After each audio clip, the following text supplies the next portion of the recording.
ఉంటే వారికి, అదేవిధంగా పట్టుదలతో 14 రోజుల నుండి పట్టుబట్టి ఈ శిబిరంలో సమ్మెను కొనసాగిస్తున్నటువంటి సిఆర్టీ సోదరి సోదరమణులు అందరికీ కూడా నా యొక్క నమస్కారాలు తెలియజేస్తున్నాను. అదేవిధంగా మీ యొక్క పట్టుదలని మెచ్చుకుంటున్నాను. ఇదే పట్టుదలతో ఉంటేనే మనం ఏదైనా సాధించగలం. మీరు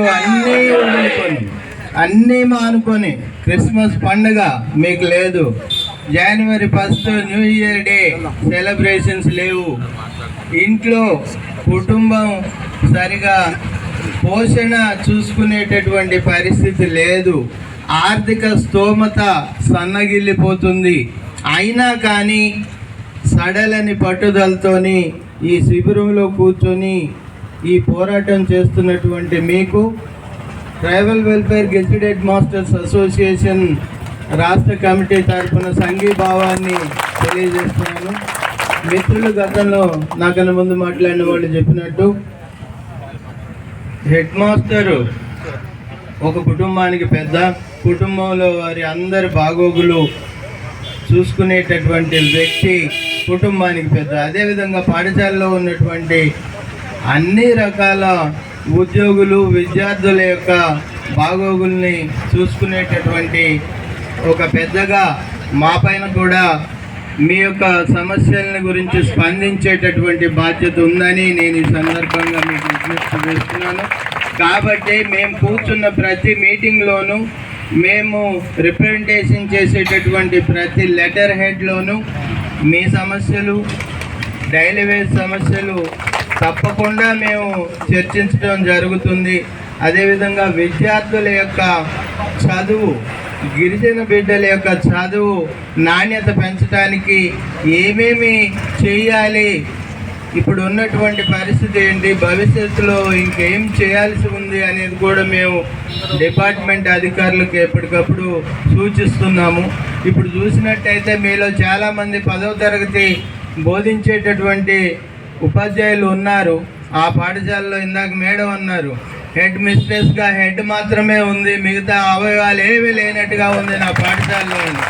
ఇటువంటి పరిస్థితుల్లో 10వ తరగతి విద్యార్థులు ఒకవైపు అన్యాయానికి గురవుతున్నా, రేపు 100% రిజల్ట్ ఎందుకు రాలేదని మాకు మెమోలు వచ్చినా, మా పైన పనిష్మెంట్లు ఉన్నా దానికి బాధ్యత మేము వహిస్తామా, లేకపోతే మీరు వహిస్తారా, లేకపోతే డిపార్ట్మెంట్ దానికి బాధ్యత వహించాలా? తప్పకుండా డిపార్ట్మెంటే దానికి బాధ్యత వహించాల్సి వస్తుందని చెప్పేసి నేను ఈ సందర్భంగా కోరుకుంటున్నాను.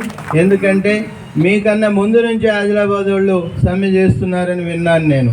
మీకు 14వ రోజు అయితే వాళ్ళకి 21 రోజు అయి ఉంటుంది, వారం ముందు నుంచి. కాబట్టి 21 రోజుల్లో గుడ్డు పొదిగి పిల్ల అవుతుందట.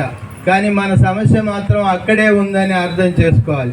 మన సమస్యలు ఏమున్నాయి, గవర్నమెంట్ మీద భారం పడి ఒక టైం స్కేల్ ఇవ్వమని మీరు అడిగేది తప్ప మిగతా అన్నీ వెసులుబాట్లే. ప్రతి ఉద్యోగికి ఉండాల్సినటువంటి వెసులుబాట్లే అడుగుతున్నారు. మీరు లీవులు ఇవ్వమంటున్నారు, పెట్టినట్టే లీవులు, ఇవే కదా మీరు కోరుకునేవి.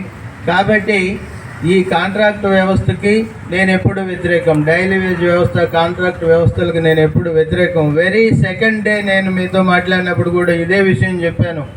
ఈ దేశంలో ఈ కాంట్రాక్ట్ అపాయింట్మెంట్స్ వ్యవస్థ ఏనాడైతే పోతుందో అప్పుడే ఈ దేశం అభివృద్ధి సాధ్యపడుతుంది, ఈ దేశంలో ఉన్నటువంటి నిరుద్యోగులకు ఉద్యోగాలు వస్తాయి అని చెప్పేసి నమ్మే వాళ్ళలో నేను ఒకటి. కాబట్టి ఇటువంటి పోరాటాలు మీరు ఎన్ని చేసినా చలించకపోతే తదుపరి కార్యాచరణ మీరు ఏది చేపట్టినా దానికి మేము మా సంఘం తరఫున మద్దతు ఇస్తామని చెప్పి మీకు విజ్ఞప్తి చేస్తున్నాను. అదేవిధంగా నేను వాట్సాప్ గ్రూపుల్లో చూస్తున్నాను, పేపర్లలో చూస్తున్నాను, మీకు సంఘీభావం తెలిపి ఎంతో కొంత ఆర్థిక సహాయం చేసి వెళ్తున్నారు. ఎందుకంటే అటు జీతం లేదు, ఇంటికి వెళ్తే ఇంట్లో వాళ్ళు అన్నం పెట్టే పరిస్థితి లేదు, ఏం పని చేసి వచ్చినవయ్యా నువ్వు, పొద్దాకు టెంట్ కింద కూర్చొని రావటమేగా అంటారు. కాబట్టి ఎక్కడ దొరుకుతుంది ఫుడ్డు, దగ్గరలో హాస్టల్ ఉందా పోయి తినడానికంటే మన రానియరు. కాబట్టి స్పందించి చాలామంది దాతలు మీకు భోజన సౌకర్యం కోసం విరాళాలు ఇచ్చారని చెప్పేసి నేను విన్నాను. వాళ్ళందరూ కూడా ఈ సందర్భంగా నేను కృతజ్ఞతలు తెలియజేస్తున్నాను. అదేవిధంగా మా గెజిటెడ్ హెడ్ మాస్టర్స్ అసోసియేషన్ తరఫున నేను మీ దీక్షకు మద్దతుగా, మీ పోరాటానికి మద్దతుగా 5,000 రూపాయల విరాళాన్ని ప్రకటిస్తున్నాను.